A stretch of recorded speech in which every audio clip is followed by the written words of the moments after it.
आज 4 लोकसभा सीट के ऊपर हम चुनाव लड़ने के लिए जा रहे हैं, जिसमें सबसे पहले हम इस समानता की लड़ाई के मुद्दे को लेकर जहां पर कोई हिम्मत नहीं करता है। हमारे समाज के पढ़े लिखे लोग भी हैं, वेल एजुकेटेड लोग हैं, वेल साउंड फाइनेंशियल लोग हैं, लेकिन वो लोग उस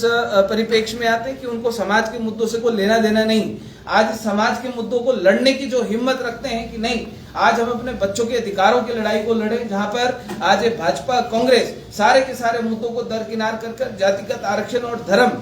की लड़ाई के ऊपर आज चुनाव लड़ रहे हैं, उसी आरक्षण को जातिगत ना करके आर्थिक आधार पे करने की मांग को लेकर आज जो लोग हमारे वो हिम्मत जुटा रहे हैं, हमारे लिए वो जो हमारे उम्मीदवार है वो योद्धा से कम नहीं है, जो इस मानसिकता को लेकर, इस सोच को लेकर आज जो चुनाव लड़ने की इस पावन भूमि पर हम लोग उतरे। मंडी लोकसभा से हमारे नरेंद्र कुमार लुवाखरा जी हैं, आपके बल विधानसभा क्षेत्र से हैं और लगातार देवभूमि क्षत्रिय संगठन स्वर्ण मोर्चा के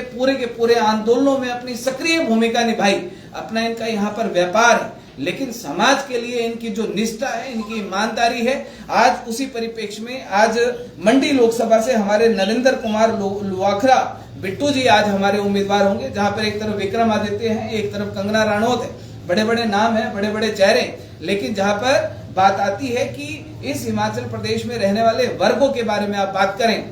वहां पर ये लोग चुप्पी साध जाते हैं। हमारे वो योद्धा हैं जो इस समानता की लड़ाई को इस हिमाचल प्रदेश में आगे बढ़ाएंगे, लोकसभा में आवाज उठाएंगे। हमारे जो लोग प्रताड़ना झेल रहे हैं, उस प्रताड़ना से हमारे लोगों को बाहर निकालने के लिए ये प्रयास करेंगे, अपने कदम आगे बढ़ाएंगे। वहीं पर हमारी हमीरपुर लोकसभा सीट है, जहां से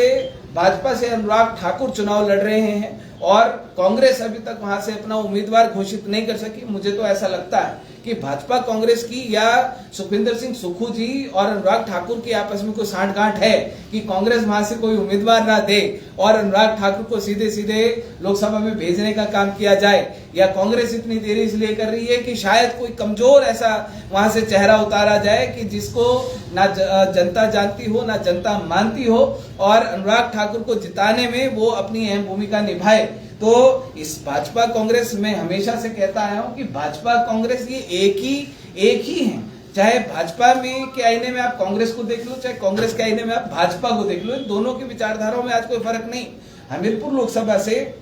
हमारे उम्मीदवार भाई जगदीप ठाकुर जी हैं, जो नैना देवी विधानसभा से हैं, स्वारघाट के रहने वाले हैं, अभी युवा हैं। आपको शायद ध्यान होगा कि देवभूमि क्षत्रिय संगठन के माध्यम से इस हिमाचल प्रदेश में 100 दिन की अंत्याग यात्रा निकाली गई थी, 27 अगस्त से लेके और 5 दिसंबर तक। तो 27 अगस्त से लेकर अभी तक जगदीप ठाकुर जी लगातार अंत्याग के ऊपर चले हैं, इस समाज की लड़ाई को आगे बढ़ाने के लिए एक अपने मन में संकल्प लेकर, उद्देश्य लेकर कि आज हमारे युवाओं का भविष्य उज्जवल हो, हमारे किसानों का भविष्य उज्जवल हो, हमारे कर्मचारियों का, हमारे छात्राओं का भविष्य उज्जवल हो। तो उस परिप्रेक्ष्य में आज जगदीप ठाकुर जी हमारे हमीरपुर लोकसभा से अभी युवा हैं और चुनाव लड़ने के लिए अनुराग ठाकुर के खिलाफ जा रहे हैं, जहां पर अनुराग ठाकुर के 20 साल इस हिमाचल प्रदेश में हमीरपुर लोकसभा में फ्लॉप साबित हुए हैं। एक केंद्रीय मंत्री होते हुए इस हिमाचल प्रदेश को कोई बड़ी योजना ना देने में वो विफल रहे, उनका कार्यकाल विफल रहा। नाम बड़ा हो सकता है, चेहरा बड़ा हो सकता है, लेकिन उनकी जो कार्य प्रणाली है वो जीरो है, वो फ्लॉप है। उनके समक्ष आज जगदीप ठाकुर जी हमीरपुर लोकसभा से राष्ट्रीय देवभूमि पार्टी के माध्यम से चुनाव लड़ने के लिए जा रहे हैं, अपनी आवाज को बुलंद करने के लिए जा रहे हैं। उसके साथ जहां पर कांगड़ा लोकसभा की बात आती है, हमारे भुवनेश कुमार सिपैया जी हैं, जो पहले नेवी जो एजुकेशन कोर में अपनी सेवाएं दे चुके हैं,